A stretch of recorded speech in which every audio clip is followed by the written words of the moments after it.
Sup, dudes, and all you dudettes and duderinos. It's Dale Luganville with Full Scale Outdoors. On today's podcast, we have Captain Danny. We hired Captain Danny the first day, our first full day here in the Islamorada in the Keys. Kind of show us the waters, show us the bite, and couldn't get out where we wanted to get out to because it was just a little too sporty out there. But it was still good. He brought us in and showed us where and how to get bait and look for snook and big cubera snappers, which we did catch a snook. Didn't find any cuberas. We probably hooked up a few times, but it's there's a learning curve on how to get these very educated fish. These fish are highly pressured. There's people on the fishing from shore all the time. There's boats everywhere.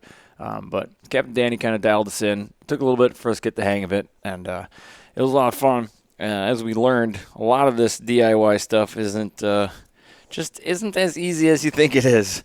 But we started getting the hang of it as the week went on. I'm sure we got as I record this, we got like half a day left of the trip. And we have not caught our bucket list fish, which for me was a Goliath grouper, and my brother wanted a tarpon. Not that I didn't want a tarpon, but that was his big thing. And the thing I learned about that is if you don't actually target your bucket list fish, it makes it increasingly difficult to catch them. There's so many things to do out here that you just get sidetracked. We wanted to run offshore when we had good weather and fish the reefs for yellowtail snapper, and we did that unsuccessfully one day. Then we got some success the next day. We did catch some yellowtail and caught quite a variety of different things. I won't get into that on this intro here. I'll get us into the podcast here in a little bit. But if you'd like to know more information about what's been going on and follow me on my adventures here, if you haven't done so already, I know I picked up quite a few subscribers and listeners in the last couple of weeks. If you haven't done so, find Full Scale Outdoors on Facebook and Instagram, fullscale_outdoors, and follow me there. I'm also on Snapchat.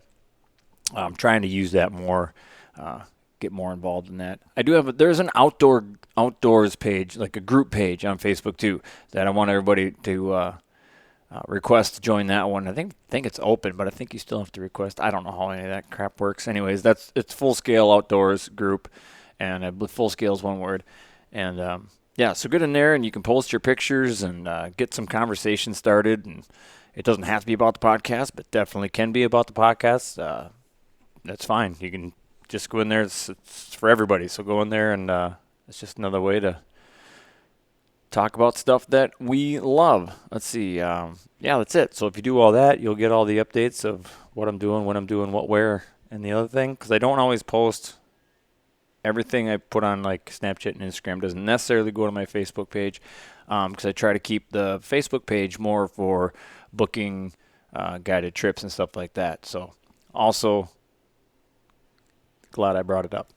Coming into this summer season here, the spring season, if anybody's looking to get into some Minnesota fishing, give me a call. We'll book you a trip, and we'll get you out on the boat and catch whatever the heck you want to catch. Bass, muskie, walleye, pike, panfish, whatever. We'll have a good time.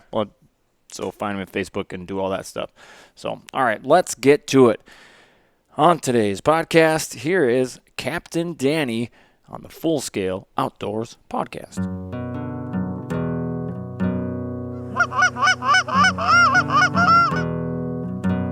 Oh, here we go, boys. Go.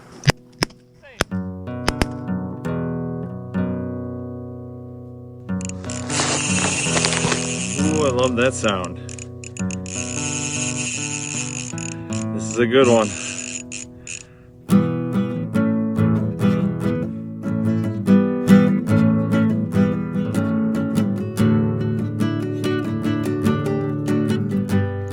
We are down here, and this technically isn't Islamorada where we're at right now, is it? This is still the village Islamorada. Until you get to the next bridge, there's a sign that says "Catch you later." Okay. Well, what is on the map? Then this was that. This is Lower Mat. It's Lower Matacumbi. Lower Matacumbi. The Islamorada, the village Islamorada is 4 or 5 islands. 4 islands. Okay. See, there's things I don't know. It just says it on the map. I thought it was a different town. So we are in Islamorada, and we are recording with Captain Danny Lombardo, who we went fishing with today. We had a pretty good time. We didn't, weather-wise, again, it's just if anybody books with us, there's going to be weather issues. That's just what happens. My brother Dan is sitting in with us as well today. His first podcast ever, breaking 2 podcast cherries today. We are excellent at bringing wind with us. Yep, we're good at that. We're blowhards. Yeah, we've tried to fish for yellowfin out of Venice twice and got blown out twice. So that's still on the bucket list. And now you get shoreline fishing in Islamorada. And so today we wore out a bunch of jigs off a bunch of rocks chasing some snook and some snappers. Pro tip, if you're coming to Islamorada, stock up on quarter-ounce white jigs. You're going to need a bunch. A bunch. Well, not if you're good at what you do. So, like I said, if you're not from here and you're coming here, get a bunch. If you don't fish for muskie. Yeah, right. Oh, he's going after the muskie fisherman. See how this podcast is going to go. Right out of the gate. Right out of the gate. So, let's just play the what if. So, if the weather was nice, and by weather being nice, what would we have needed weather-wise to get out somewhere farther? A little bit just a little less wind out of a different direction. And it would have been a little more pleasant. With this wind out of the east or north, or today it switched from the northeast all the way around to the southeast. And when you have anything east in the wind, the current on the edge of the reef or offshore is primarily northeast because that's the direction of the Gulf Stream.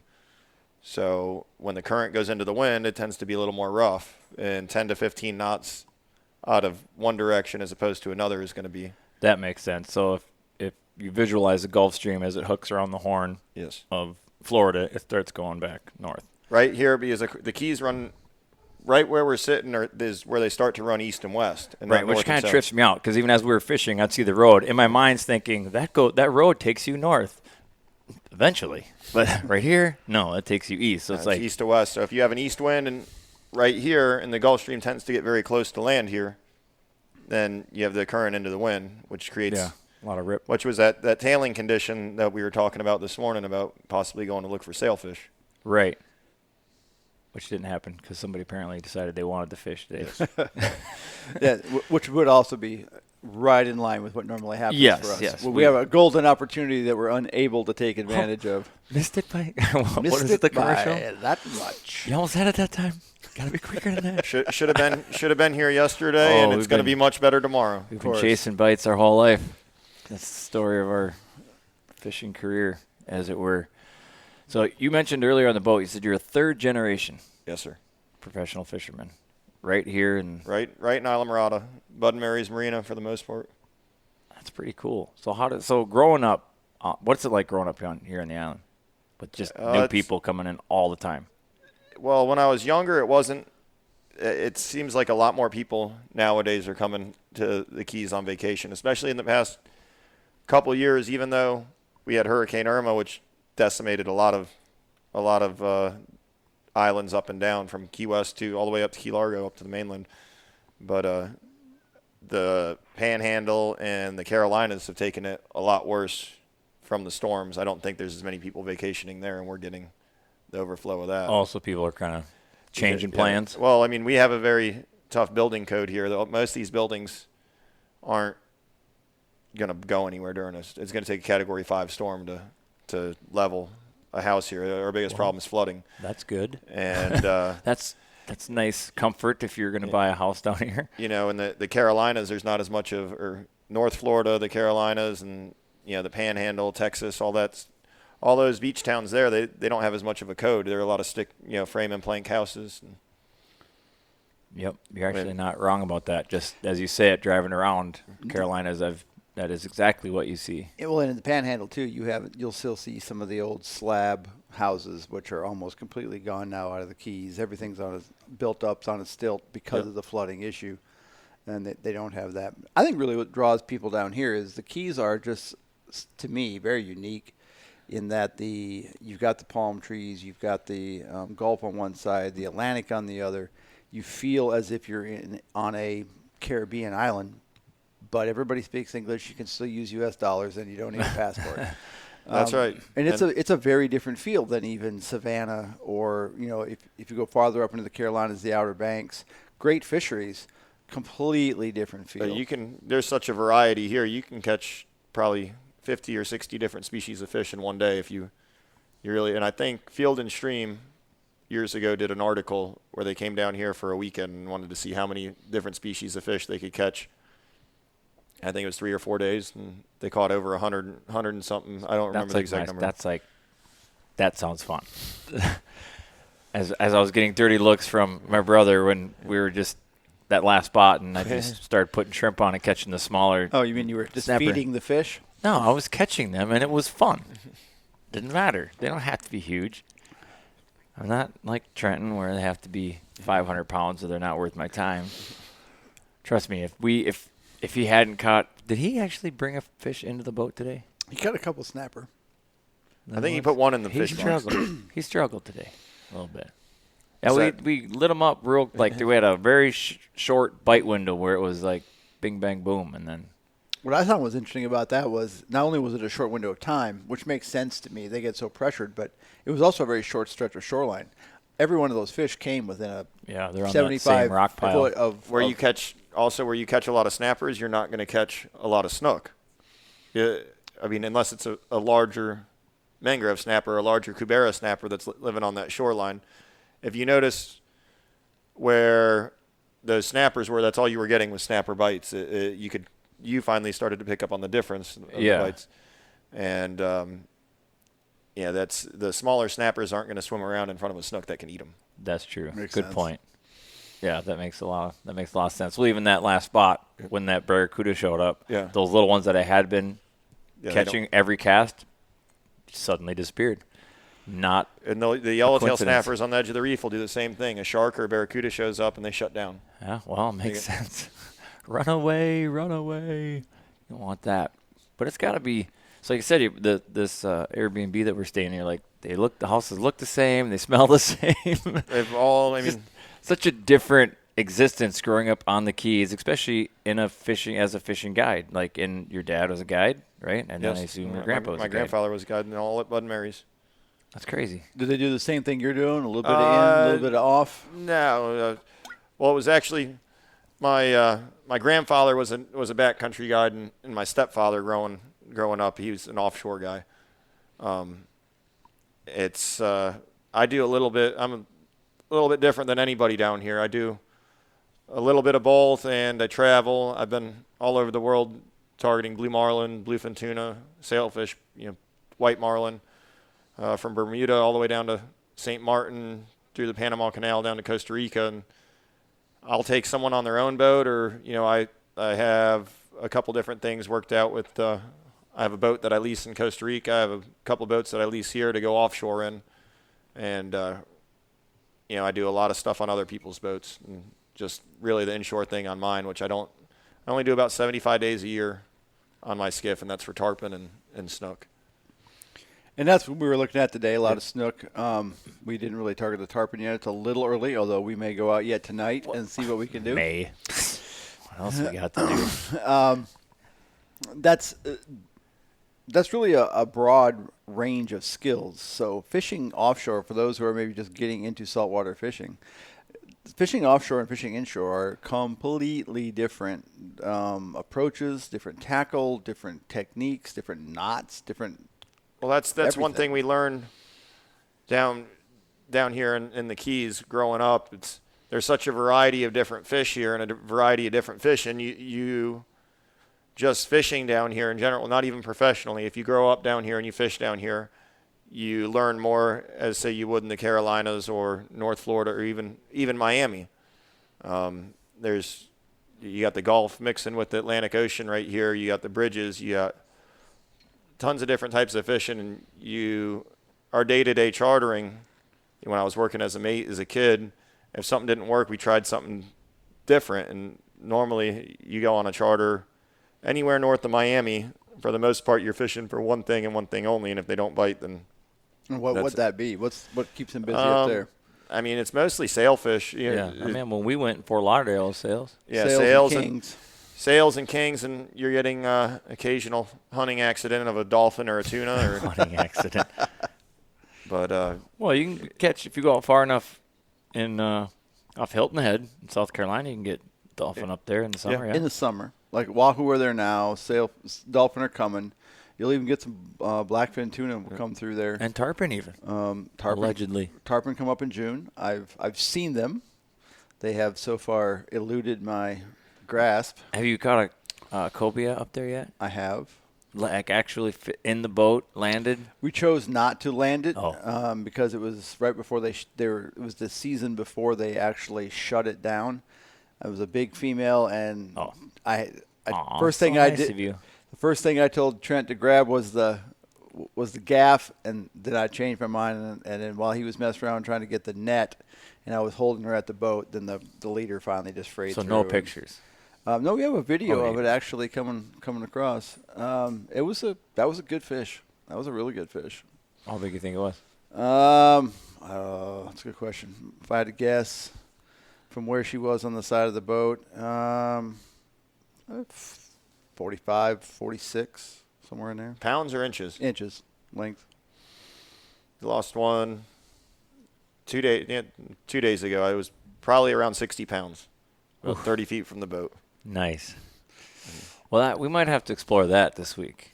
That If was you- if, you said, if the weather's right and we yeah. can run we showed us on the map there, and we can hit those different mile markers and see if anybody was living around there. This would be a topic for yet another podcast, but where we fish out of Hilton Head has a Port Royal Sound, which is a very unique fishery. It has a sort of a resident population that comes in and spawns at the same place every year. And they've had to shut it down because it just got overfished. It just got pounded. Same thing I heard up towards like Hatteras and Virginia area. They've been doing the same thing with the cobia, shutting them down. Yep, they just get. The nice thing, I mean, a cobia it will eat. If the cobia is there, it doesn't take a lot to get them to eat usually. They're not very smart. They're just they get big because they eat a lot. This is why we have kids, for them. They bring you beer and open them for you. Bring me the damn beer or choke you out. So in on the either side of the island here, I'll talk a little bit just about as you're going on the inshore side. We looked on the map just before we started this podcast, and you were showing us sort of a channel back into the Everglades. Now, is all of that considered Florida Bay? When does that? Florida Bay stretches, if you probably went due north from where we stand right now, that's the border of Florida Bay. You're about as far west as the bay goes. It's considered, the bite of the Keys, where, once it gets past, where the mainland butts up, what would be even with the Keys, that's considered the Gulf of Mexico. Okay. And then what changes once you get into the Gulf? It starts to drop off? It takes a good ways to get deep. I mean, really deep in the Gulf. It's about 100 miles to 100 feet of water. Wow. On that side, unless you go down off of Key West. I think it's I'm not as familiar with the Key West area, but it drops off a little bit faster down there. That would make sense. How does that change how you target and what you target? Down off of Key West or the Gulf? Well, here. So as you're going out into Florida Bay, what's the deepest it's going to get is? I mean, the deepest if we would have went out there today, if we had the right weather, Florida Bay and the closer Gulf of Mexico, deepest we probably would have saw was about 40 feet, and that's not about 30 feet. And there's a couple spots where I have there's a spring hole that we fish out there, and it drops off to 120 feet. It's about 100 yards wide. But good luck finding that, ladies and gentlemen. Do they just stack up in there that's when it gets cold? There's a lot of cobias there. Nice. A lot of cobias there. Danny knows that spot, and if you'd like to take him for him to show you where that is, look him up on Instagram. Forget it, Dial 1-900 ain't gonna happen. We were secret spot. so everybody knows today. We went out in my boat, which is a Sea Hunt 22 BX BR, and Danny was kind enough to guide us on our boat. Yeah, that was kind of our plan to come down here. We've talked about it for quite a while, like trailering the boat down from South Carolina and then doing exactly what we're doing, spending a week down here. pretty much DIYing it, but to shorten that learning curve, that's why we hired Danny. And I will tell you, what we did today helped a lot. It did two things for me personally. One, just finding the bait this morning gave me an idea of what I'm looking for structure-wise, shoreline-wise, bottom-wise. So I have a much better idea of where to look for bait the rest of the week. Even how to catch the fish. It will change, though, as the weather changes. There's different conditions for different. As always. But you explained earlier about how, a lot of people fish here. There's a lot of shore fishermen because, it's right there. And we were fishing right next to a few, I wouldn't say a lot, but a few shore fishermen. And I didn't see a single shore fisherman catch a thing today. It's all. Not that we hammered them, but we did catch fish. There's a lot of pressure on those fish. And I spent a lot of time figuring out how to trick one or two of them for rough days. So get good at throwing a cast net and get a lot of pilchards, which are bait fish down here. For those that have never heard that word, if you're used to drilling holes in the ice on Mille Lacs, you're not going to know what a pilcher is or what a casting net shiner is.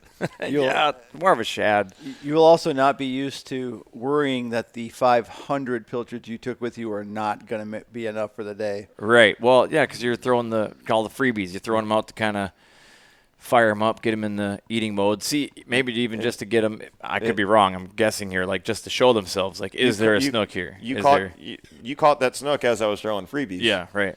And that was, we had a little mishap with the trolling motor. If we could have stayed in one spot and thrown some freebies, and we might have had a little more action. Right when we had the trolling motor working properly for the first 20 minutes or so, the tide hadn't really started moving. Yeah, that's true too. Oh, and then we got it to work for maybe 2 minutes, and you caught a snook. Well, that's the other thing. Weather follows us around. Equipment failures are historically a common thread in the Luganville lineage. So if there is any manufacturers out there, whether it's fishing equipment, tackle, boating tools, if you really want to test, you get deep into your R&D, you need to hire a Luganville. Because if you want to find out when and where and how the thing that you're building is going to fail, I promise you we will find it. I'm pretty convinced it's just a broken wire because it's either no power or full power. So there's a loose wire somewhere, and we'll trace that out tonight, and hopefully we'll have it for the rest of the week. Yeah, we are going to need that too. But the thing's not even a year old, for God's sake. No, it definitely. I had fun today, but it wasn't what I had expected. I thought we were going to be going out somewhere, even not necessarily big water, just we're right here. We're fishing in our neighborhood. Actually, that was another question I had. So you looked at the wind this morning, and you knew right away that going back into Florida Bay, going north out of here into those waters, was going to be an extremely rough ride. Well, we could have went into the Everglades and stayed in the back bay and probably caught a few snook, and it all. I haven't been back there in a while, but. Generally, when it's rough like this and you go back there, you're fishing some closer bays and you're catching jacks and sea trout. And, you guys can do that at home. So not so much on the jacks. You get some jacks, but in my experience in Hilton Head, I haven't caught a jack in Hilton Head. We've never really fished for them either. We just haven't targeted them. They're there. Yeah. There's plenty of them there. We could have caught jacks and sea trout until – you guys' arms fell out today. Feel free to point out some spots for jacks. The sea trout don't really excite me very much because they're basically a saltwater walleye, and they're as boring as a freshwater walleye, so they don't really fire me up. But jacks, on the other hand, no, those are fun. Well, the real big ones will get around the bridges with those mullet that you saw today. Yeah. Those mullet are huge. I still can't get over how big they are. Well, we catch those finger melts when we're in Hilton Head. Right now in our live well, there's a 2.5-pound mullet. It's ridiculous. Flay those things up. They eat them in North Florida. I believe it. They eat cuda. I've seen them in grocery stores in South Carolina. Smoked mullet. This is pretty good. We're drinking the local fair here, Islamorada Beer Company. I will give them a shout out. This is Islamorada Sandbar Sunday, and it's a very easy drinking. It's really good. Tastes it good. Just actually a friend of mine from high school owns that. So Is that right? I'm starting to pick up, like, the person that is literally across the canal from us. very small town. Yeah, so that's kind of where I was getting to early in the beginning, where I'm like, so growing up here, and it's all visitors for the most part, but how, like, the residents, it's got to be a small town. I mean, there's no land here. There's just, I'm like, I can't go to I don't go to the grocery store if I'm not feeling social, because I can't go to the grocery store. I can't go buy tackle if I don't want to talk to somebody. Right, yeah. It takes me twice as long as it would take the average person to go to the grocery store, because you run into about 10 people that you know every time. I'll ask you the exact same question. Yeah, exactly. Where's the fish biting today? Yeah. How's fishing been? I did notice today that there were a lot of landmarks that Danny uses as he's going by, this blue tiled house, that house. They were all somehow tied to a girl you dated. No, just the blue house. Just the blue house. No, I use the flag as a landmark. That's true. Nothing untoward happened at that flagpole that we should know about? No, nothing at the flag. Nothing where we bought bait this morning. I hope not. I mean, I'm sure there's something memorable that's happened in my lifetime on every stretch of this island. Right. We also said he uses landmarks because he just doesn't like technology. So yeah, for the most part. Dude doesn't go GPS. He's old school. I don't. Old school triangulation. Well, I learned without a GPS, and did we. Most kids nowadays will never learn the way I did, and guess what? When their GPS fails, they're not going fishing. Listen, my son had no idea what direction his school was from our house. Even though we go there, well, obviously he goes there 5 days out of the week, but 3 of those days literally is in a vehicle with one of the parents going past the 35 South sign to said school. Still doesn't know. And his excuse, I'll just use Google Maps. This is how. See, I was about to go down a wormhole. Now I'm not gonna, because it irritates my brother. I'm just gonna leave it. We just move on. Just move on. It's the end of the world as we know it. This is how it happens. This is how civilizations get forgot. You get used to technology, something happens, and nobody knows how to survive, and you're fucked. I do want to dovetail into that a little bit. The idea of technology, the Garmin, the Garmins that we have now. Offshore, you have to have that. I mean, it's critical. I still go all my reef spots, or most of them. I can still go off a land range, and now it's actually made it harder to fish here in the Keys, as far as a charter boat is concerned. Anybody with anybody with some money can with find a little a bit. spot. I mean, and now it doesn't even take much. $40,000-$50,000, you can buy a boat that can get out to the reef, or get most of the places down here, and it has a chart plotter, bottom machine, and it's very it was much higher end than we had when we learned how to do all this stuff, and I don't necessarily need all of it. It is nice. You look at it, this is nice, but Trust me, I used that live scope this winter when we're ice fishing, and you can see the schools of crappies underneath the ice, and you're like, wow. Literally tell your partner, like, go over there 40 yards, drill a hole, and you see the hole being drilled in the ice. That's great. Dropping down, you see a single fish come up out of the school. Oh, he's on. Like, wow, okay. All right, this is a video game now. And I like the video game, so I can't even really talk shit about it because, like, I get it. I get why it's so attractive, but why wouldn't it be? I mean, but then if you talk, like, going into guiding, I mean, how do you not have one? I mean, a lot of stuff has changed, too. I mean, with the it's not even the technology. It's we used to be the only a lot of the big charter boats were the only ones offshore in the summertime targeting the big mahi and trolling around and doing that type of stuff. And now, and we always had an advantage because we had towers and we could sight fish, and we'd troll and we'd find birds and we'd literally point the fish out. Yep. And your mate would cast a bait at the fish, hit them on the head, and you'd catch them. And it was very effective. But nowadays you have 60-mile-an-hour center consoles with a little bit of a smaller tower. So they see the bird, and they got a radar. So you don't have to learn how to find the birds with your eyes. oh, wow. Never thought about that. And, I mean, I could Use use the radar just to find the birds. It has to be calm for it to work. Sure. But most of the days that are calm are when you have a large amount of center consoles offshore. And same thing with the sailfish. The sailfish used to chase ballyhoos up, or they still do. They chase the ballyhoos. We call that a shower. And you'll see hundreds of ballyhoos start jumping. You run over there, and we had an advantage again because we had a tuna tower on the charter boat. And now we're at a disadvantage because the charter boat only does 30 miles an hour with big diesel motors, and you have a triple or quad motor center console doing 60 miles an hour trying to race you to it. Yeah, trying to beat you. Wow. And 9 out of 10 times they have no idea what they're doing, and they just mess it up for everybody. Sure. They'll see the fish. They're not going to – they just run up.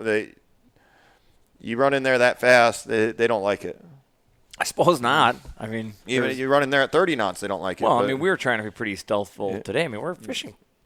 I mean, we're just offshore. I mean, basically, we're bass fishing to make it familiar to people that haven't done the saltwater thing. Like, we were within flipping distance of most spots. Definitely, like, regular lure casting distance. We weren't even having to bomb our baits. I mean, these were just, accurate casts where you would point out, like, see those rocks there, try to get right next to those rocks, and then, It would be the same thing back if we were snook fishing up in the Everglades. It would be the edge of those mangroves there, or that piling, or yeah. I have seen quite a few of those videos where you get back there and you can almost see them. Well, sometimes you can see them just sitting in the shade up underneath those mangroves. Yeah, if there's no current and you see them, or you're in a real shallow spot, an artificial bait, or just a even smaller than a quarter ounce or smaller jig head with a shrimp, tipped with a shrimp, up under the trees and reeling it out real slow. And the snook are going to eat those? The snook and the redfish will eat those, or just pilchard with a hook. Just a pilchard with a straight hook, cast it up under those trees. They'll eat that. But where there's current, you got to have a little bit of weight. So sure, quarter ounce, half ounce jig head. If you're fishing in the canals where there's a swift and that current. changes with the tide. Yes. And the wind. That was another interesting thing to me when we went through those canals as the tide was changing. Even though you don't have big current or big tide swings as far as depth, once all that water gets moving, moving. Current pushes and it pushes. You could not swim against it through the bridge. No way. It's still not as strong as it is in Hilton Head, which is quite a bit more. Well, you have more tide there. You right. Have about it's a higher tide. Yeah. Which I'm still fascinated by tide. For as many times I've seen it now, and you don't notice it as much here because they are, it's a foot, 2 feet, or whatever it is. You're not really seeing a big change. But like in Hilton Head, if you get out there at high tide, it looks like just a giant body of water. And all of a sudden you look around and there's all these islands that weren't there before. And all of a sudden they're sticking 4 feet out of the water. You're like, what is going on? And then it just turns around and fills it back up again. It's like, just trips me out. I don't think I'm ever going to get used to it. Where I got in Alaska, there was 18 feet of tide. Yeah, Alaska has huge tides. There's nowhere for the water to go. There's no marshes up there. You got mountains. So it can only go up. And that's, here, for people that aren't familiar with tides, just explaining a little bit, you have the entire state of Florida is one big swamp. It's just a flat swamp that's 2 inches above sea level, so that when all this water goes up, it's able to spread out over a huge area. So the same pull from the moon, the same lunar attraction is happening that's causing the tides, moving the same amount of water. It just has a lot bigger area further north to you spread go, out. the more tide you have as well. That's right. Because it's a little higher, so it's pushed up. Sure, that makes sense. And closer. So actually, Maine has extreme tides. 12, 15 feet of tide as well. And all the way on the west, northwest too. The same. Washington, Oregon have really big tides. You touched on the water issue. It triggered in my head we've been paying attention even in South Carolina to the water issues that Florida's been having, and wondering if does that affect our migratory species and the water quality problems that you've had down here. I've seen it locally, and it's been over a long period of time, and it's stuff that I've noticed. I don't think the migratory, unless it's some sort of, the Florida Bay is an estuary where all of our snappers and groupers and all that stuff grow up. I think it will affect some of that stuff a little bit, but it's been this problem with the Everglades that we're having in the sugar farms and all that. Everyone's known about it forever, or the people in charge have known about it for 30. They saw it happening. and right in front of them, and they chose to do nothing about it, and they're using Rick Scott as the scapegoat for this whole issue. I mean, the new governor seems to be making some changes. Yeah, Mr. DeSantis seems he has to. He'll never see a second term. Right. Florida has 90% of their income is tourism, so. And you think they would have picked up on that a little earlier? What everyone wants to blame it on Sugar and Rick Scott, but what they don't see is highways and Disney World blocking the sheet flow of the Kissimmee River Plain and going into the Everglades. The problem's a lot bigger than just phosphates from fertilizer. I don't care what problem it is. It's always bigger than what the headlines tell you. It's never as easy. You can never boil it down as easy as people would like it to be boiled down to. Piggyback on some other groups, and Tom Rowland in his podcast have talked about it at length. He's had the folks on from Captains for Clean Water 2 or 3 times. I want to talk about just a little bit about how much you've seen the local guys get behind that movement. Is it truly a guides first on the guys who are on the water 300 days a year are saying, look, dummies, we're here every day. We can tell you what's wrong. There's definitely problems, and there's a lot of guys standing behind it, but there's also a lot of organizations out there that aren't what they say they are. And I was living in West Palm Beach for up until a year and a half ago and running a private yacht for a gentleman. So I was away from home, and when I saw it, I could see the seagrass beds have deteriorated, and just being gone and only home for a short stint of time every once in a while. You could see the seagrass beds have deteriorated, and there's been the spots I took you to today. There, historically, had been really good for snook and redfish. Redfish, it's been a long time since there's been an abundance of them around here, and that has to do with the water quality of Florida Bay. Florida Bay, one of the biggest issues is not the fertilizers, it's the blockage of the sheet flow and them pumping all that fertilized water out the St. Lucie Inlet and the Caloosahatchee River.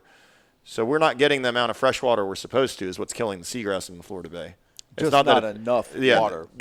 And what is the reaction? Like that's only one element. Salty, yeah. Okay, so the seagrass isn't getting there. And so if you're not getting good redfish hatches, I'm guessing that then leads – it's a forage issue? Is there not as much crab? Is there not as much – It's a little bit of everything. Everything spawns – a lot of fish spawn in that grass. They lay their eggs in that grass. Bait lives in that grass.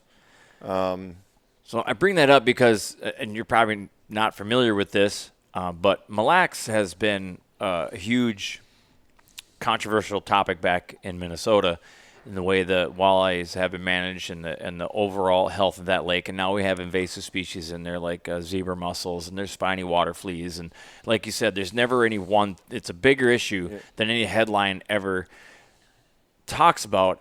And my gut instinct with Mille Lacs is that I don't think we're looking in the right spot. Like all they're talking about is like the walleye numbers and how many pounds the anglers can take a year. I mean, they've basically shut it down. We can take one fish in the month of May, and that's it. That's just the state fish of Minnesota. These things are everywhere, but for some reason they've screwed up that lake, and I don't know if it's too many cooks in the kitchen or what's going on, but I feel like I don't feel like we're looking in the right.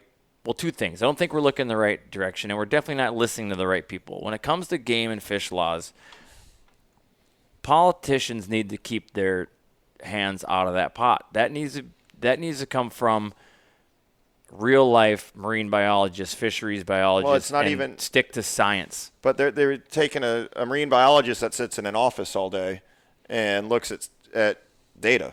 A lot of our regulations here, I can see they're looking at the scientific data. They're not out there collecting it. So a lot of those numbers are not accurate because like I explained with the halibut permits in Alaska and what they're trying to do, or I assume they're trying to do at the park, is a lot of people aren't giving accurate information. They're collecting this data from charter boat captains that think they're trying to take their fishery away from them. Yeah. So we talked about that on the boat a little bit, so nobody listening to this have a clue what we're talking about. And I actually want to bring that up because I'd never heard that before. This is very fascinating. So go ahead and dive into that. You worked in Alaska a little bit and how they kind of worked with the permits and people didn't want to talk about it, blah, blah, blah. But I'll let you describe it. Well, it's basically they gave you a logbook, and you're supposed to fill out what you caught every day.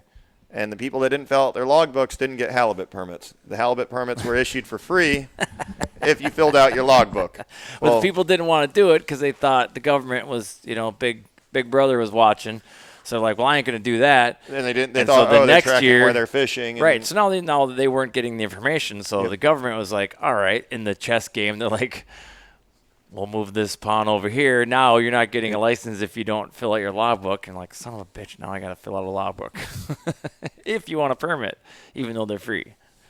Well, I mean, then they put the moratorium on the permits, and now you can't. The guides who could have got one for free have to pay upwards of $15,000-$20,000 for their permit. Man. So there's always some money. There's always somebody with their hand out on these kind of things. The data's not always accurate because you got you got to look where they're collecting it from and the people that are reviewing it. I've seen some of the people making these laws or some of the people in charge of it not even know the difference between two types of snapper. Oh, I don't believe that for a minute, and that's what I said. Like the people making the laws, I think they need to defer to actual fisheries experts, and even whether you have to make a panel of some sort that is half scientists, half professional fishermen, if you will, like or Well, I mean, outfitters that have they're like you said, you're on the water 3 days a year. It needs to be a balance of everybody because the commercial fishermen are going to look out for the commercial fishermen and the commercial fishermen only, and the charter guys are going to. You need to have a happy medium. I mean, in my opinion, they've overregulated sharks in South Florida, and we have a problem. And there's too many sharks. They're eating all sorts of controversial stuff. They're they're eating all of our snappers and groupers on the edge of the reef.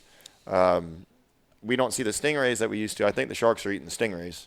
We used to find stingrays out inside the reef where there's an abundance of bull sharks now. Well, and even I've heard they've been throwing around the idea of opening up the Goliath season again too. Because once they shut something down, especially in Florida, it's very hard to reopen. They'll never open. You don't think so? You don't think they're going to do a tag system? They can keep one. They should. In my opinion, I think they should. I think they're overpopulated. That's why I would tend to agree, and I'm not even from here. I just think you take any kind of ecosystem, and you really kind of pick and choose which ones are managed and which ones are not. You're gonna get out of balance. Well, at the end of the day, if the politicians had their way, there would be no fishing in the Florida Keys. It would be a giant marine sanctuary, and nobody would come here except for divers. And the divers are more of a problem than the fishermen because you have people with sunscreen going down there putting their nasty hands all over the coral, and the coral doesn't like that. So no, it definitely does. Our reefs are not doing what they should be, and of course, when you dump hundreds and hundreds of people in the water a day on the same spot, and they go down there and they touch everything. And they say, oh, well, they have dive masters down there supervising them. They have one dive master for 20 people on one boat. Somebody's touching something. And even if you go to there's more environmentally safe sunscreens per se, but not everybody. Are you checking everybody's bags? I mean, the sunscreen. I don't think that's a huge problem. Having that sunscreen on you and then touching the coral is a big problem. Sure. If you just keep your hands off of it. Well, I mean, I've heard even it can be a problem because it's an oil base that usually floats to the surface. Now, it's intended to block UV rays. Now, if this forms a film over the top of a reef, how much UV rays are getting We have back enough down current to that. I suppose you got current and wind and everything else. That's going to be somebody else's problem in about 2 but hours. it's going to be – it's still a problem. I mean, the point I'm trying to make is that it's not – just because you're not harvesting anything fish-wise, you're not doing damage to the environment. And how much are they putting back into it? Do you have to buy a snorkeling license? I don't think that you do. It's been up to sportsmen over the years to pretty much foot the bill on any environmental issue. Guys like Danny are always going to be the canary in the coal mine because of how many days you spend on the water. You are going to see the trends first. Yeah, you're going to see it. You're going to, and it's going to, your whole livelihood. To be good at what you do, you have to notice the intricate details of how that biosphere, how that ecosystem is reacting. The parallel I wanted to make with here and Mille Lacs was the second point was what I noticed personally just from fishing in the lake and being around is the jumbo perch disappeared almost overnight, and so did the eel pout. But nobody talks about that. It's all about the walleye this, the walleye that. Oh, we'll just stock more walleyes.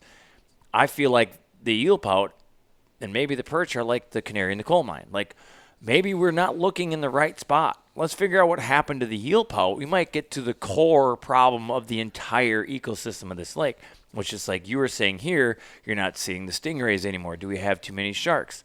And they're not, I see it as almost like big game management. California, they banned lion hunting, but they still kill the same amount of lions. They just pay somebody to go kill them. You can't use any of the animal. They have to bury them in a hole, which makes zero sense. Why you don't have hunters putting money back into the environment. Well, you're still doing it. So, if the sharks are overpopulated, the sharks are the mountain lions of the reef. If they're not being and now here they're not even being taken out by government officials. They're just getting overpopulated. There's 2 long line permits in South Florida, and both of them. I went to high school with the owner of one of them, and the other guy from Tavernier. He's been a commercial fisherman here forever. I've known him my whole life. And they're trying to crucify these guys on a day-to-day basis just for doing their job. They have the permit. It's one of them's a research permit. Sure. So, but they're allowed to sell what they're doing the research. They're given the samples or whatever they need for the research, and then they're allowed to sell the fish afterwards. And nothing goes to waste. They're not finning the sharks. They're not. Right, and that's what everybody thinks. I mean, your keyboard warriors that are like, I can't believe you're catching a shark. They're endangered. No, some are endangered.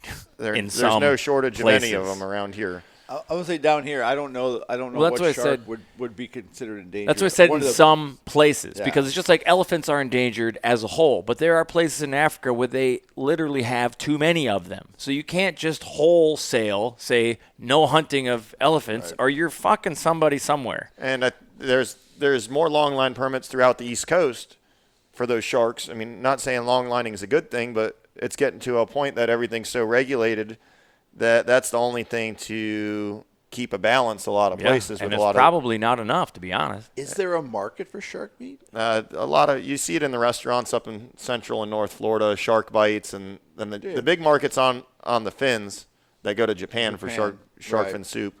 They're getting up to like $20 or $30 an ounce. That's crazy. The dried fin.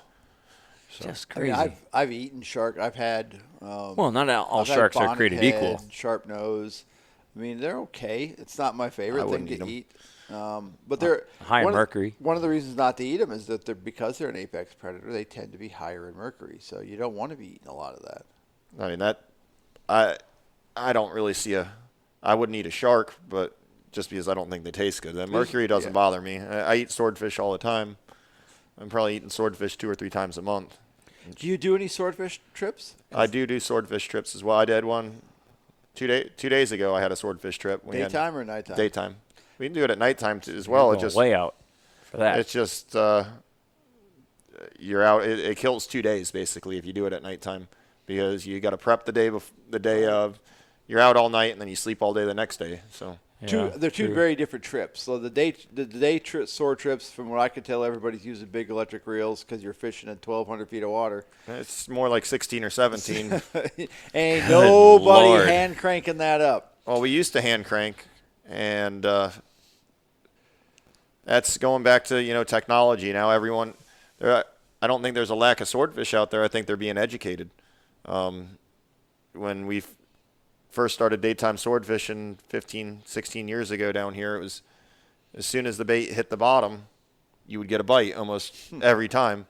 And now you're having to wait for bites, and I think that the fish are being educated because anybody with a big center console and a $10,000 or $8,000 electric reel setup and a couple $1,000s more worth of gear can go out there and they can drop a bait on their head. Not saying that they're going to catch one, but these fish are seeing more gear down there. We actually fished with Ross when he was running out of West Palm right after the hurricane, and we did some bottom drops just to see if we could get some tilefish or maybe some snowies or something like that. And that bite is so subtle. There's so much line in the water, and you're watching this meat stick of a rod, pool cue to watch it go bit bit bit bit. That's your bite. And if you don't put some tension back on it, you've missed your bite, and you're done. It was remarkable. We didn't get a swordfish. We had a couple of bites that were probably tilefish. We didn't land anything, and then we went back in and. Well, it takes a while just to get whatever new Chase technique it sails. is. Just like today, I had a couple other snook bites. Crank before you yank. Pretty sure that. How many times did you say that today, and how many times did we not do it? All of them. That's how many. Every time. It's just the muscle memory of like the bass a guy. tap of you pitch the jig out there and you feel a tap, bam, you set that hook. There's no reeling in first. He's gonna as soon as he feels that tension, he's gonna spit it out. You're tight on your line. When you're drifting these baits in the current, you have all that belly in that line or all that slack. You got to get that slack. You got to get the slack out because when you pull on it, you're just pulling on the slack and you're barely poking the fish. And he feels it and lets go. Yeah, but I mean, it's even just feeling the bite. Like you're throwing. I mean, these pilchers are pretty good sized. I mean, they're like they're 3 inches, 4 inches, some of them. Decent. You would think that a fish big enough to eat that is just gonna predatory fish, and it's not really that case. There's a few times that I thought it was just a pilcher moving around, and then it wasn't until later in the day I started to figure out. I'm like, oh, that's a bite. How many fish have I missed today? Just thinking that was my bait moving around. It's like quite a few. Actually, I thought I saw your rod tip move a couple. You did. I guarantee you did. It was just 100%. I mean, I'd be the first to admit it. I mean, there's a learning curve. It's a different style of fishing. That's I think to anybody listening to this is what makes the Keys to me just such a magical place if you're serious about your fishing. Get that microphone a little closer to your face. There you go. You can do what we did today, and you're chasing snappers and the various species of snapper you might catch. You're chasing snook. You might find some redfish. You got a chance for a big tarpon, all in this same little stretch.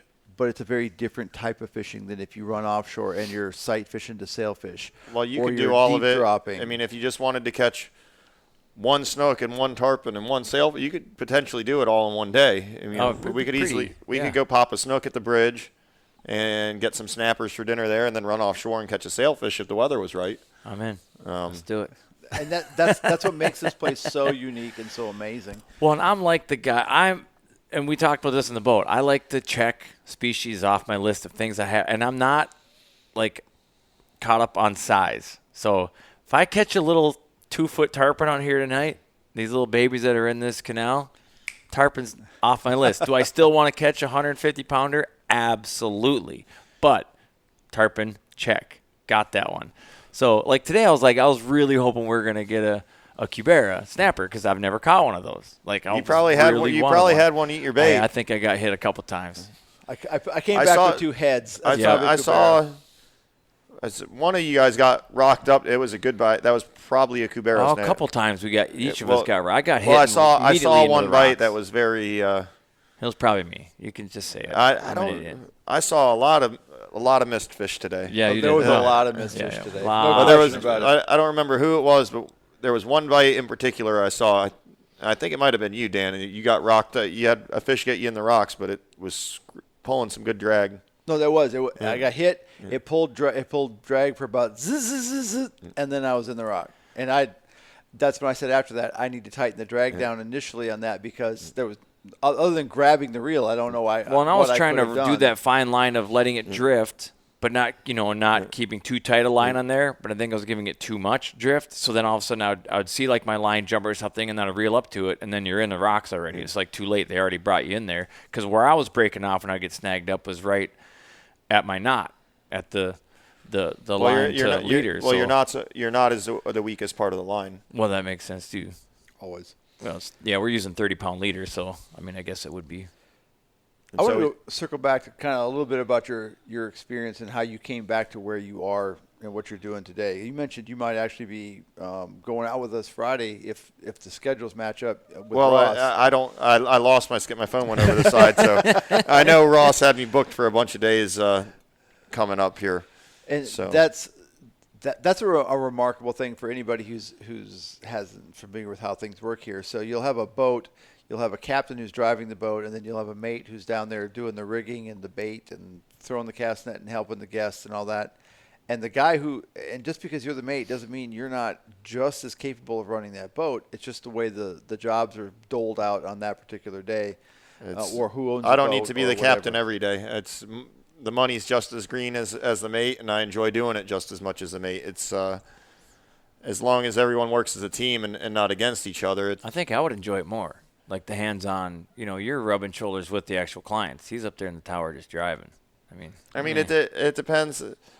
Day to day, it's different. Some days I feel like looking at the sailfish. Some days I feel like feeding them a bait and teasing them, or it all depends on what you like. I prefer, when it comes to billfish, I like driving the boat, maneuvering the boat on them, and looking at them and getting to see the bite. But I've caught thousands of them, so. I've caught nones of them. You haven't got a sail yet? No, I haven't got a sail. The only time I fished for them was when we were down here, and we had a couple. We had a couple hookups. You had a couple hookups, and then they got off, and then while we were chasing those showers, we had one literally swim past the boat. Within a foot of the boat. Well, there's one. It was awesome to see, but yeah, I have not yet caught a sail. Oddly enough, I'm not concerned about it. I don't know. I want to catch one, but I'd rather catch a Goliath grouper or a big tarpon first. You say that until you've seen an 80-pound fish tail walk for 30 yards. I have seen it on videos. I'm not saying it. I do want to catch one. I've already established I want to catch anything no matter what size. So, yes, I do want to catch a sailfish. But I don't know. Maybe that's just where I'm at right now. They were out there today. I bet they were. Is that what you're looking up right now? I'm seeing who posted what on social media so far today. They do good? Not everyone's on their phone all day posting. Sure. But, I know the Carib Sea, a good friend of mine, Casey Spalding, he caught 16 or 17 fish yesterday. God, and it was supposed to be the same condition today. I want to talk a little bit. You touched on it briefly, but even though you're third generation guide here in the Keys, you left for a little bit. You went out. You tried some other types of fishing in other places. Well, that's going back to I think the best fishermen in the world are going to come out of Islamorada because it's such a. We're not catching blue marlin every day, but there's other types of fishing that you learn that you're easily taught to rig baits for that, and you have to make a fish bite. A fish, I don't care what it is, a fish is a fish, and you got to know the behavior of a migrating fish, of a bottom fish, to understand. Once you understand it, then you become a better fisherman, and understanding everything from a sailfish is still a billfish, and the behavior is similar with a lot of them. Not saying that sailfish in Islamorada is just like catching a blue marlin, over 500 pounds in Bermuda. Not saying that at all, but the behavior of a migratory fish, and lightening your leader to get a bite out of a fish or making something swim better, you understand that a lot more with all this different species we have down here. And your experience and your skills have taken you to Alaska. You said Costa Rica, through the canal. Through the canal, all the way. So what made you do the Alaska thing? Because I brought up ice fishing, and you're like, nope, hard pass. I don't like the cold. And you're like, but I went to Alaska. I don't like the extreme heat either. So well, you're in the wrong spot for that. Yeah, well, in the summertime, Alaska's a little bit nicer than Islamorada. Well, that's true too. Do you still go back there? Or? I haven't. I went up there for 4 seasons, and I haven't. I've been wanting to go back for a few years now, and just haven't really had the time. I wanted to go back for vacation, but was there ever a time where you did you know you were gonna follow your dad? For the most part, yeah. Did you ever think I don't want to do this, I want to try something else? Did you try anything else, or did you just I have a broker's license. I have a license to sell boats. I could do that if I wanted to. Most everything's marine related or boat related that I would do. I couldn't sit in an office if I. Oh God, me either. My brother's a lawyer, so I don't know how he does it. I come here and I fish every chance I get. That's what keeps me from I would going hang insane. myself if I didn't hang people first. Most people on Islamorada make their living off one of 2 or 3 ways. One is direct contact with tourists, taking them fishing. The other is fishing. Feeding them alcohol. Feeding them alcohol, right, or Well, food. it's tourist-based. I mean, Or you're working on the boats. You're working on, you're doing you're the repair guys. You're the trade guys that are helping out. there's a quarter acre of land from side to side. It's not like you can have a farm out here. I mean, it's the only industry is fishing and tourism. It is a tourist. Yeah, that's it. Entire Keys from Yeah, Key Largo that's all it. the way down. Unless you're commercial fishing, it's Yeah. Is that how many guys do that? How many guys make a living? There's quite a few. Well, these throughout the restaurants Keys. got to have fish. There's, So, the largest commercial lobster fishery in the world is, for spiny lobsters is right here in the Keys. some of those get really big, a lot bigger than I thought. I was Massive. seeing some pictures on social media. I'm like, I had no idea a lobster got that big. They're ridiculous. Well, how they big get them really big regularly in northern Florida, and even up off the Carolinas, they get them on the deep wrecks. I mean, They get 8 to Frickin- 10 pounds. Some of them. that's unbelievable. Unbelievable. Where are those at Red Lobster? I'm not getting those on the menu. Market price. Sorry, your bill's $250. What in the shit? Well, those are the ones you see that everybody thinks of the lobster with the claws and all Yeah, that. well, those are all that's a coming out of- Yankee crab. Those That's are all the coming out of Yankee Maine. crab. Lobsters don't have claws. Exactly. I'm going to Boston in May, so I bet they disagree. But we'll see. Hopefully, I can The Yankee find a crabs guide do up there taste to do a better. podcast with. They're all pretty good, I think. I do like warm water. The lobster tails are great. Did you ever take a turn at the commercial fishing? I've done here and there. I never did it full time. I mean, I worked on a long line boat up in North Florida for one trip and realized that that's not a lot of fun. And I've done some commercial fishing down here, but the yellowtail snapper fishery here is another bit. I would say spiny lobster, stone crabs, and the yellowtail snapper is the largest commercial fishing that's done here in the Keys. But they all, for the most part, the commercial boats, they all do all three of them. They all have lobster traps. They all have stone crab traps. And most of them have a snapper license where they can commercial fish the groupers and snappers. So lobster season's closed right now. Lobster right? season just closed, so the lobster boats that have the grouper snapper license, the snappers are coming in to spawn. So they're going to start commercial snapper fishing. When I was looking at this fish rules map or app, which is pretty cool, tells you like the fishing regulations and what's in season and what's not. And there's a goofy ass looking kind of lobster that is open. A Spanish lobster or shovel? That's a shovel nose lobster. It says slipper on here. but Slipper you call it lobster. shovel. Where do you find them? They're on the reef. You don't see too many of them, No. really. I don't know why there's no regulation on them because I don't see many The of thing them. looks just like a piece of coral. I mean, I think that's. They're very tasty. It says edibility excellent. So They're I'm much like, well, they're much better than the spiny lobsters. really I love spiny better. lobster. Wow. Those are sweeter and Oh, more look, tender. so synonyms: shovel nose lobster. It says so. Huh. But I don't know. I don't understand the General Spanish, limit is 100 pounds. So you well, can the get a general bunch limit of- on anything is 100 pounds. Yeah, Here I've for seen an that. unregulated species is 100 pounds. So Unless you have Spanish is open too. Spanish is open too, and we don't see very many of those. I don't understand why. It's one of those. Are going they back to they an invasive? No, they're not invasive. They're not. Okay. But it's I going thought back the to Spanish the thing. Maybe they weren't really from here. or the something. regulation thing, where I don't think they're regulating the right things in the right areas. And I've never seen an abundance of either one of those lobsters here, and I don't know the science behind it. but People probably just don't pursue them. Maybe they're just not as I don't easy think to get. I don't think we have the right environment for them here. Okay. Really. Well, that was my question too. Is that something you've seen change? Like, did they used no, to be I've here never. and now they're not? I've seen them here and there, and it's been from. I think I saw the first slipper lobster or shovel nose lobster when I was 7 or 8 years old, and every time I see one, I'm like, oh, those are cool. How big are they? About 1.5 pounds, 2 pounds. Okay. And I mean, it's not common that I see one, but it's not something I get overly not excited. rare. Yeah. What species has changed the most since you were a kid growing up to now? Everything's changed a little bit. I mean, our yellowtail snapper fishery and our grouper fishery has changed a whole lot. I don't think just fishing in general, there's more pressure.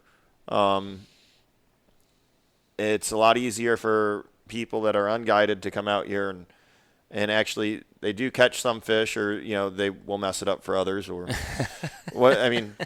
But at the end of the day, the fish are still seeing more hooks, more weights, more pressure. Lines. It doesn't matter if they're eating it or not. They're still looking at it and they're being educated. I can look back at some days as a kid where even myself, we caught 10 sailfish that day. If I had the knowledge and the tackle that I have now of taking it from other places and other fisheries throughout the east coast of Florida and stuff, we would have caught 20 or 30. The Keys has always been known for sight fishing sailfish, and not until the tournaments with a lot of money have been coming to South Florida, in the past 15 years, we didn't really kite fish here. Sure. We sight fished everything, and it took the Keys boats and the best of the guides and captains down here getting their ass handed to them a couple times to finally get by kite fishermen. Yeah, by kite fishermen coming down here from Miami to finally get dialed in on the kites. Now we got a good handle on both of it, but I would say we can compete with anybody in any tournament. But you take someone from north of here that doesn't sight. This is our backyard. You can't you can't teach them the sight fishing like we know it. Just there's certain rocks I can look at and say the fish are going to come off here on a certain condition. It's looking from the tower of the boat down at a coral head. Sure. It's not right. So you can kite fish anywhere, but you can't teach the bottom structure and the behavior of the.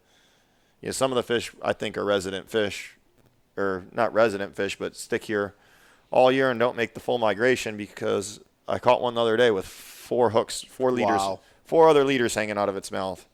Crazy. That was actually with Ross.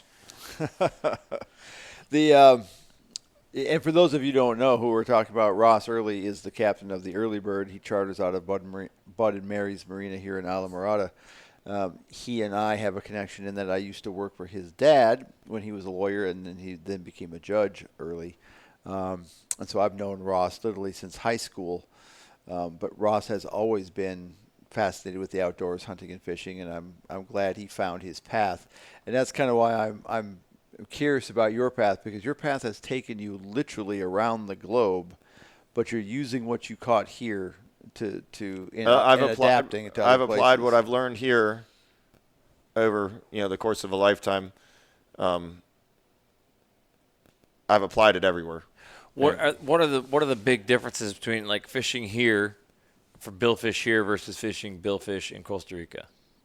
The Costa Rica, we're covering a lot more ground. The fish are a little more spread out, I would say, and it's more dead bait trolling up there. Really the only place they live bait billfish or sailfish, I should say, is from West Palm Beach south. And what are you using, like giant ballyhoo? Like what for dead bait? Dead bait we use We're using ballyhoos, mullets, mackerel. The actual bait that we're feeding to the fish is a ballyhoo, and about hand size is what we're using for sailfish.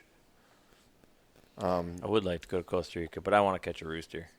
I had a friend of mine who went to Costa Rica with some friends, excuse me, and they did a 3-day trip, and they caught in those 3 days 115 sails and 5 blues.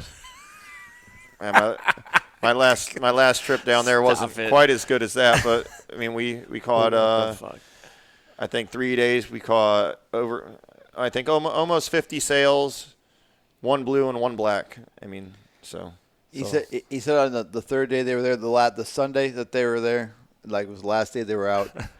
By the time it was after lunch, the rod would go down and dude would be like, "Dude, it's your turn." I did the last one. You're up. You're up, man. You got to take that fish. Oh, I would love to have that problem.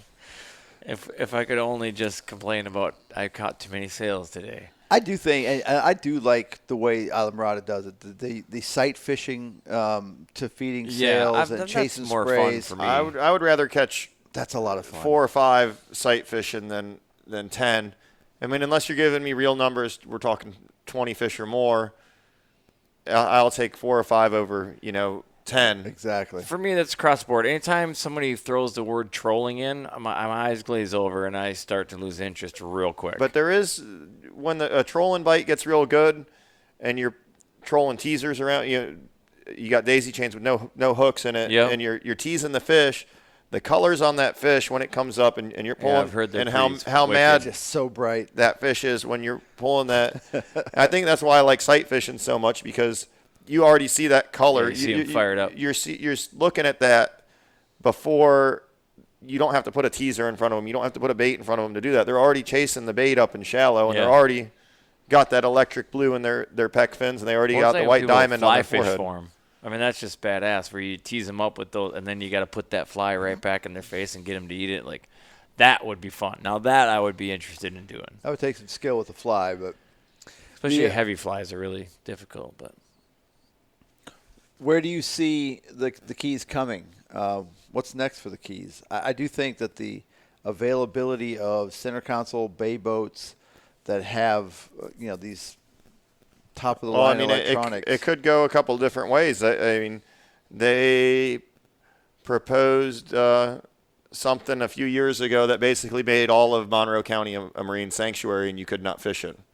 And the Charter Boat Association had to get involved, in a lot of organizations. It would bankrupt the Keys. It would devastate it. I mean,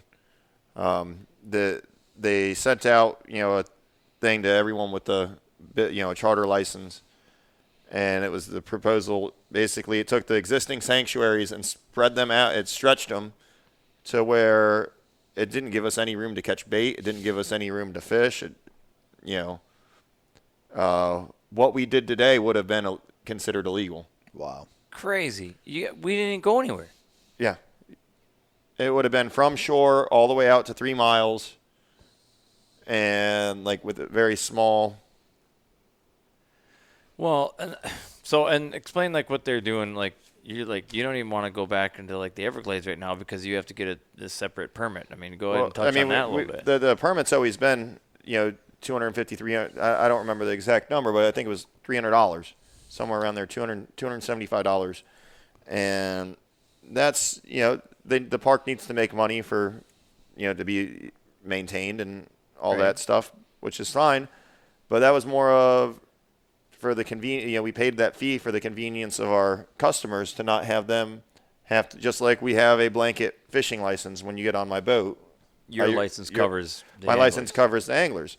You don't have to get on the internet or on the phone and call and put a credit after you're paying all this money for a charter, and then they want to whack you for another $35. So they upped our permit fee, and they want you to pay $35 a person on top of your charter rate, and on top of me paying more money for the permit to go in the park with the charter.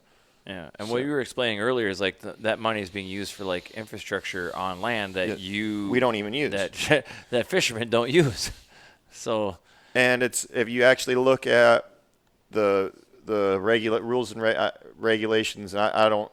This is something I've heard secondhand. I have not seen it, but if you look at federal parks and federally funded parks, that it says somewhere they're not allowed to charge by water entry. So any state or any park you can get to by water, they're not supposed to charge you. But that was just, I heard that secondhand. I have not read into it. Sounds like something a lawyer should look into. I'll see if I know, I know a guy. I might know a guy. Put some feelers out on the old Facebook. Do you enjoy fishing in the Everglades, that back country? I mean, like I said, I've seen the seagrass deteriorate in the wintertime when it's good, and it's not. It gets stagnant back there. You're protected from the wind. So spring, any later than spring, it gets really warm back there. I bet. And you're on a boat with no cover. Even on a that boat sun, with a T-top, it's a long way. As soon as we got off the water, and you were kind enough to kind of give us a little cast net lesson. As soon as we got off the water, out of that wind, was just the sun. Holy shit, it's hot. I'm not a heat person. I'm not. I'll take cold because I can put another layer on. You can only get so naked and it's still hot. It's just. I'm just not a heat person. Never have been. It's Yeah, unbelievable. it's I can't. Well, hopefully we can get some pilchers tomorrow because you're not going to be able to throw that net for us. But I think I got it opened up enough that if we can find them, we should. First we got to find them, then we got to catch them. First we got to go swap that net out because we got one with too big a holes. That's true. We should probably do that before the. That shop is. closes. They close at 7. Oh, we got a couple hours. We'll be good. Where's your clientele come from? How do people find you? A lot of stuff is most of my clientele is word of mouth. Just like you guys found me through Ross, Right. And then you hopefully go back to Charleston or Hilton Head and tell your friends about it and come back down. And that's the type of clients that I like to have. Not that I'm opposed to new ones, but seems to always be a good day on the water when you're referred. When I have someone referred to me. You get any celebrity clients? I've had a few over who? the years. My stepfather fished Dale Earnhardt when I was a kid and got to fish with him. Senior, yes. And Johnny Morris from Bass Pro Shops. I'm very close friend with John Paul, his son. I grew up with him. My stepfather ran his private boat for him. Nice. And who else? Andy Garcia, the actor, has fished with me a few times. Cool. Warren Sapp is down here all the time. Warren's a bass guy. I like Warren. He's an anything guy. He just likes Warren. fishing. Got to come up to Pelican Lake or Minnesota. Yeah, if you're listening, Warren Sapp, we'll put you on some bass in Let's Minnesota. go. Come on. Give me a call. We'll do this. It's an overlooked. Well, Minnesota just got on the map big time with the MLF and Bassmasters in the last couple of years because they did Mille Lacs, giant smallmouth, and they then had they also did the stupid Grand bag Rapids totals. area, which is a great area for bass, both species. But we got the lake for you, so people drive Come right see us. past it every year. So you've done some celebrity trips. Have you done any of the taking guys out for TV shows? That kind of thing? I've done a few of those. I mean, I used to do a lot of Make-A-Wish Foundation trips. Oh, that's great. And Good for you. I enjoy doing that. We haven't had a call for that in a while, but used to do them more than I haven't done one in about 4 or 5 years, I would say. Did a couple TV shows with Norm Isaacs and with Johnny Morris as well. And how do you like that experience? I mean, I just enjoy fishing. I don't need to be a celebrity. Well, if our spot lock would have worked today. See, and this is such a hard thing to get. Like I've hired other charters and guides in the past, and I like to fish with other people. And most guides won't fish. And I had a guy that I fished stripers in Knoxville, Tennessee with, and once I got my first good striper, I'm good. Checked off the list, right? And rods were going left and right. I'm like, grab that one. This one's going. And he would not. He would just leave it out. He would not. I'm like, dude, we're just two guys fishing together. Let's fish together. He would not. So had everything worked together, I was about ready to say, you need to start fishing, Danny. Like, Well, I don't like right away this morning when you were tying on my jig, I got real uncomfortable. I was actually about ready to step back, take eat a sandwich or have some water or something and watch you fish, because watching how you set the hook or when you set the hook actually makes me a better fisherman. That's actually a good point. So I'm perfectly happy watching somebody who knows what they're doing. That's actually a really thing. good point. I had a similar experience when I was in. It's Puerto Rico, but it's the island of, what's the one? You can't even get to it now anyway. It's, I'm drawing a mental blank on it. I don't know where you're going with this. It's not Puerto Rico. It's an island. Well, you can't get there. What is yeah, it? Magical? They got an ice wall around it? Well, it's Calibre. It's Calibre's one, and then you have Vieques. Vieques is the island. Half of it used to be a naval bombing range, and the other half had 2 little villages on it.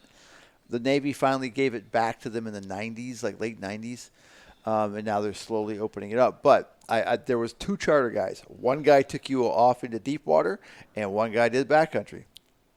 So I did the backcountry guy because he was open, the other guy wasn't. And we went back, and we're on his boat. And he's like, well, first thing we got to do is catch some bait. And I'm like, okay, that's great. And he's going around. He's like, can you throw a cast net? I said, not as good as you, but I can drive the boat. Why don't you throw the cast net and I'll drive the boat? And you could just see the look on his face like, I'm not letting you drive my boat. Yeah. But I'm like, trust me, dude, I can do this. And so we did that, and we got the bait quick. And then we went out, and we got on the, it was actually kind of similar to what we were doing here. There was a reef, and we were fishing the deep pocket of the reef, and we were just running that current line, pitching, to snook. And we caught a few other species as well, but it took a whole pass. And once I caught a couple fish, I was like, dude, if you don't pick up a rod, you and I are going to fight. So and then he was like, are you serious? I'm dead serious. And so he picked up a rod, and by me watching how he would feed the line over a coral head, where he would lay his bait on a coral head, I started learning better, and I got better. I've caught more fish after he started fishing than I did when it was just me. And I wrestle with that a little bit as I come into the summertime and get clients and teach them. It's like there's so many intangibles. Like if you I'm so used to throwing a jig, right? I know how it's supposed to fall. I know that, and sometimes the hit isn't a hit. Sometimes the hit is it just didn't fall fast enough. It didn't hit I the think bottom. something's Why got didn't it hit the bottom? And then you just set the hook and one's there. And that's a really hard thing to portray to get across to people that have no baseline. Like, I don't feel anything. Set the hook. Like, what do you mean set the hook? I don't feel anything. Like, I trust you. There's a fish on there. Now it's too late. We had a conversation about it. It's too late. Generally speaking, here we don't set the hook on anything. We just reel. Sure. Well, clearly we've messed that up multiple times. Crank before you yank. Crank before you yank. But that's the thing, so we have a pattern that works for us. We Right. assume it's going to work here, and we have to be broken of that habit because we're not fishing in our home It's hard to. waters. Plus, I'm sure you get this. I mean, maybe you don't, but I'm sure you get the people that think they're better than they are. It's like, yeah, I catch walleye sunfish. fishermen especially. Well, I guarantee that is 100% true, and 100% true. They think they're better than everybody. That's just Walleye how and it is. muskie fishermen. Yeah, I don't like them either. Although I will fish for muskies, it's fun. But bass fishing's where it's at. I like to poke the bear, stoke the flames of that. In Minnesota, there's a huge, well, not even just Minnesota, like upper Midwest. There's like a pretty big like walleye versus bass guy rivalry, and the walleye guys are all pricks. Well, what we're hoping to do with and this is the Full Scale Outdoors podcast, and what we're hoping to do with Full Scale Outdoors really is take people from places like North Dakota, South Dakota, Iowa, Minnesota, Wisconsin, who are very familiar catching walleye and muskies and bass, and in their home waters. Bring them down to the Keys, bring them to South Carolina, bring them to North Carolina, let them catch a 40-pound bull red when the run's on. Man, I've talked about it a zillion times, and you touched on it while we were fishing, like people like sharks. I'm like, yes, they do like sharks because a shark is pretty much an alien creature if you grew up in Minnesota. Like, you just can't even imagine. And when people catch a 2.5, 3 foot little shark, they're still happy as pigs and shit. It doesn't have to be Jaws. And they lose their minds. I still get excited. I mean, how many bonnet heads have I caught in Hilton Head now? Like a bunch of them. Not a zillion, but I've caught a bunch of them. I still like it. I don't care if it's a tiny little Atlantic sharpnose. I'm like, I caught a shark. This thing's cool. I'm sorry. They're just cool. There comes a point in every man's life where catching an Atlantic sharpnose is no Not longer if you cool. don't do it day in and day out. They're good stone crab bait. If that's not where you live, it's always going to be cool. So I only get to do it like once a year. So it's still cool to me. There's a certain guide in Hilton Head who shall not be named who says, one of the best baits for big sharks are Little sharks. So anybody listening from Minnesota, if you have not caught a shark and you want to catch a shark, we can do that for you. We got the hook up at Hilton Head. So. And we got the hook up in Islamorada. And really, absolutely. we talked about this very briefly, but the reason we did what we did today to bringing you on here, and I told Ross what we were trying to do, I'm much more comfortable now running just the area we ran because I watched you do it on my boat. I know my boat's capable of it. I'm just more comfortable now. The more comfortable you are, the more confident you are, the safer you're going to be, the more you're going to enjoy it. It's just it takes that learning curve that took you years to figure out. And not that I'm, now I'm 10%. I got 10% of it down. Just knowing where to go. Well, a lot of it's reading the water too. The water here is very, very clean, and you can just see the shading of the water. Really clean. You know? So if it's fish in aquarium. if it's brown or tan, probably shouldn't go near it. that means there's sand under there. Yeah. Well, we have your number, so we're probably gonna bug you. It's like tomorrow. Where would we don't have a plan for tomorrow. We got to come up with a plan. I mean, if we can get out, I definitely want to get out. But if we can't, if then the conditions on the reef are like they were today, I would love to do that. With the east wind and the. It looks like, I think, it's on. Yeah, Tuesday. I think Tuesday, Wednesday is going to be a short. As long as that current edge stays there. Tomorrow, it looks like the wind's going to drop out a little bit. But sometimes the wind dropping out will make the edge stronger, and then the wind picking back up, we're going to have an edge, or the wind switching out of the south a little bit, which I think it is going to do if it's correct. It's going to push the edge in even tighter. When you talk about once the waves are kind of built, then there's still, even if the wind dies down, you might still have issues with our boat getting out to the hump or whatever. So, well, but if that edge gets pushed in by a south wind, you don't have to go as far. True. It's not that we couldn't have gone out there. It's just that we would have beat the shit out of ourselves. I'm not going to be mad if I catch another 45-pound amberjack. I mean, that was fun. That was the first time in my life I ever had to shake my arm out while fighting a fish because I was getting tired. I think I have some availability Tuesday, and with the larger boat, if that condition does happen, we may be able to do it. But, you know how to find us. Yeah. What do you see for the future of this area? What do you hope for the future of this area? I mean, it all depends on, if you're king of the world, if you drop the gavel, I'm not trying to get into politics, but get into politics. But whatever. if we keep a Republican governor, which is just, it's not even about Republican or Democrat, it's consistency. Right. If you go switch it, we've had a Republican governor for the past 8 years, and we have one now, and he seems to be, Mr. DeSantis seems to be helping the Everglades, or attempting to help the Everglades and do something about it, which Rick Scott did not. See, that's interesting. Sorry, I don't mean to interject, but from someone who's not from here, I actually thought just because this current governor seems to be so different from I assumed it was a different party, and it's same party. Same party? I think the only reason I don't know that he is that different. I think the reason he's different. He has to be.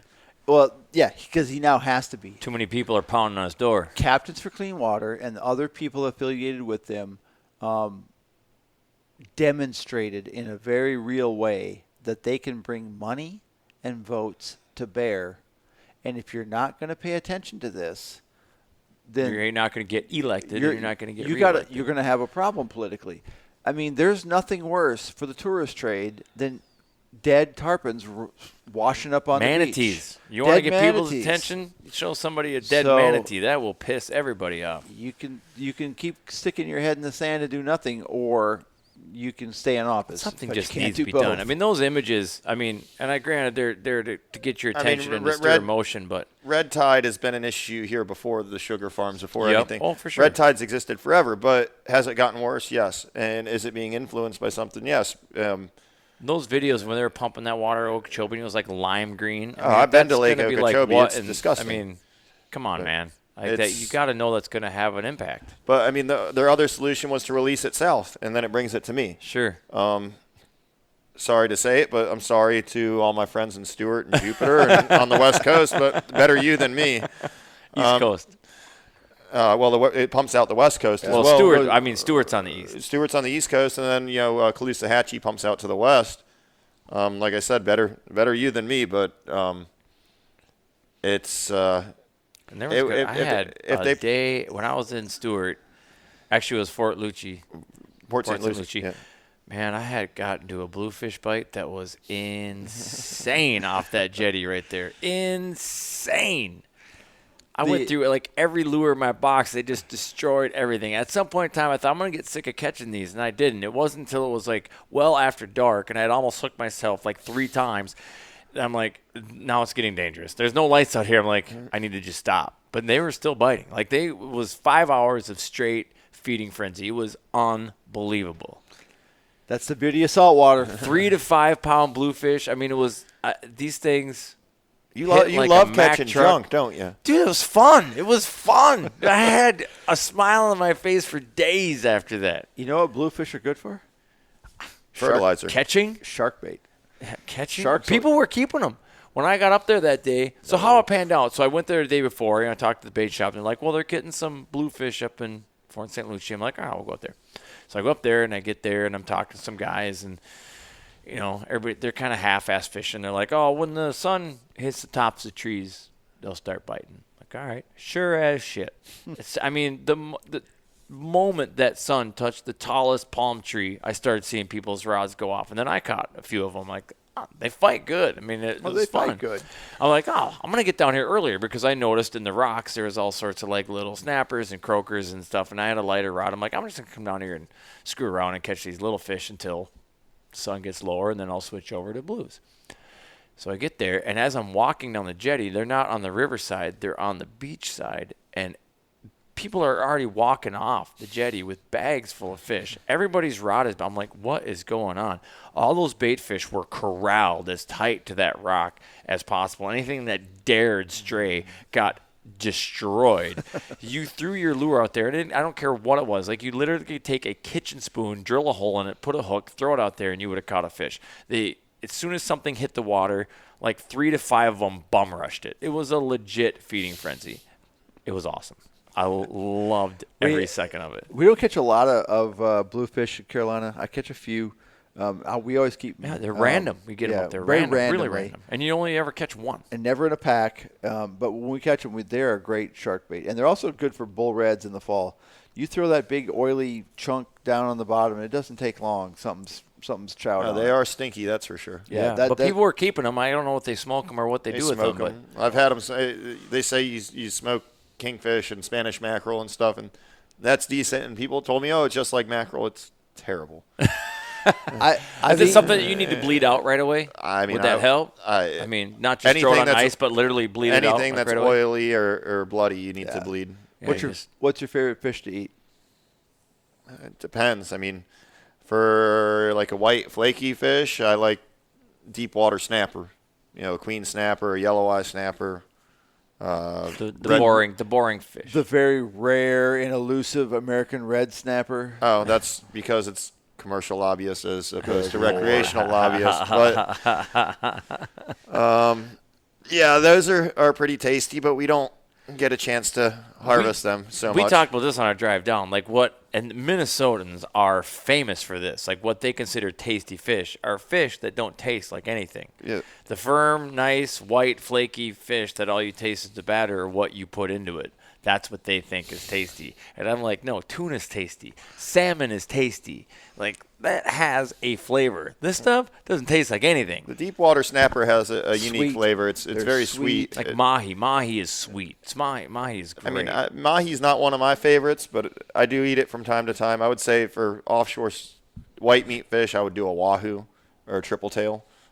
Triple tails. I haven't had triple tail. It's really good. We caught 2 last summer. There was a big tree floating down the middle of the Port Royal Sound, and I was like, Trent, you know there's got to be one there. We went over there and just threw little jigs underneath it. And Smash.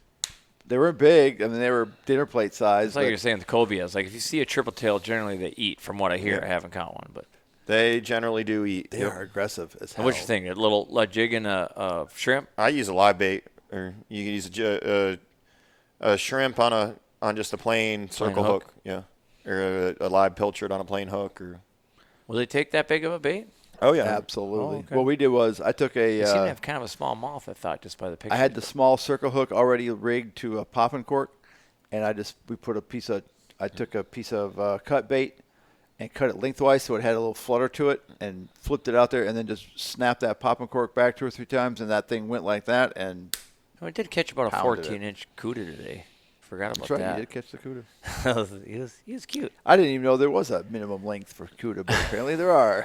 They just upped the minimum length for triple tail as well. We were getting hassled by them in that one spot today. Yeah, we were surrounded by little cuda today. They definitely learn when you're fishing. They definitely learn to come chase caught fish. And the big ones do too. The big ones know even more so when you're catching the snappers on the wrecks and reef offshore. They just wait for you to catch it. Well, and then that Sharks get away do, from too. the Goliath too. Like I've watched a couple of videos. Like if you're fishing for a snapper or whatever, it's like you have to get that thing up and out of it, get it to the boat, or you're gonna lose it to a shark or a grouper.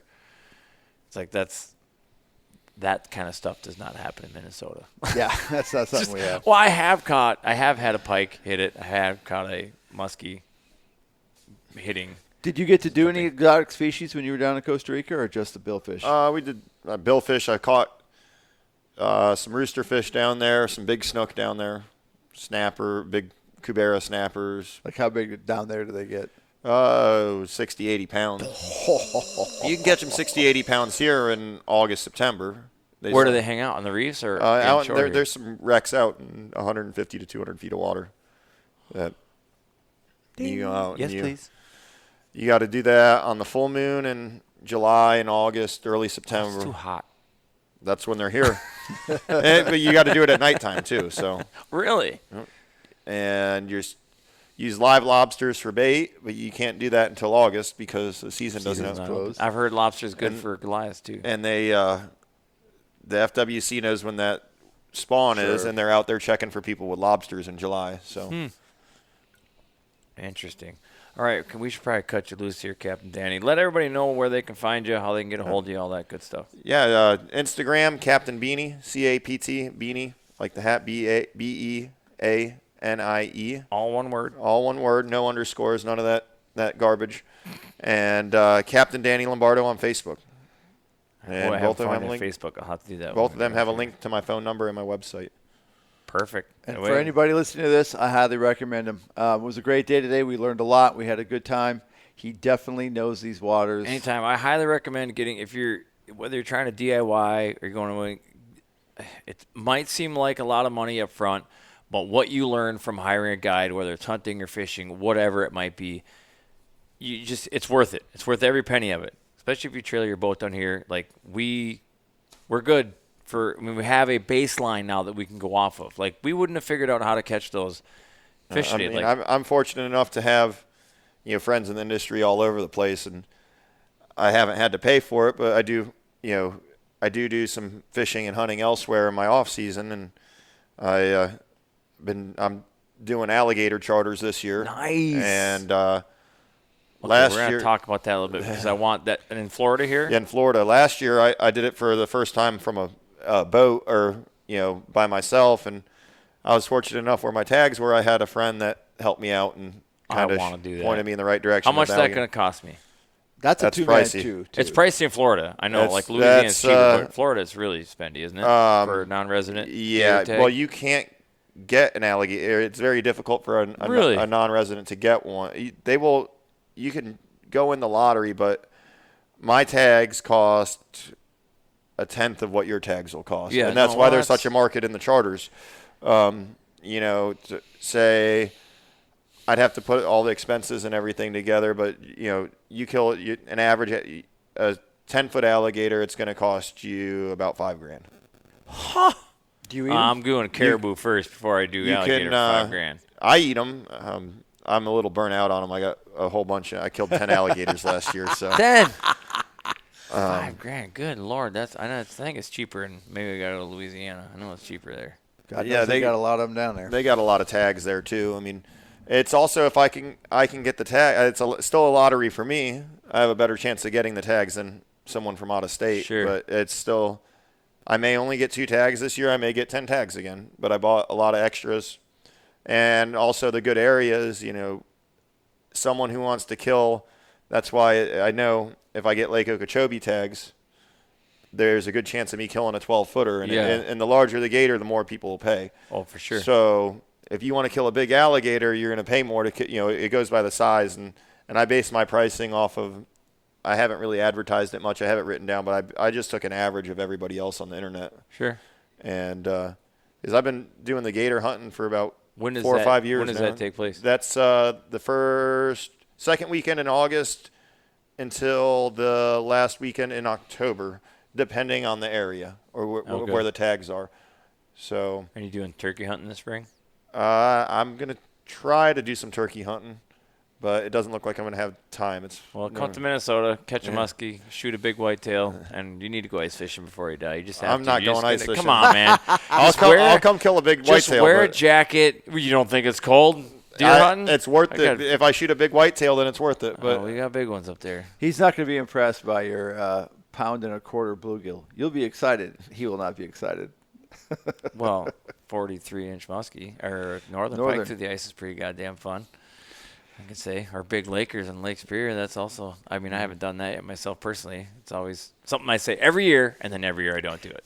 But one of these years. But anyways, We enjoyed today. I just want to thank you for taking us out. No, I appreciate it. Thank you. We enjoyed it. Thank you very much, Kevin. And we'll sign this one off. yeah. Later.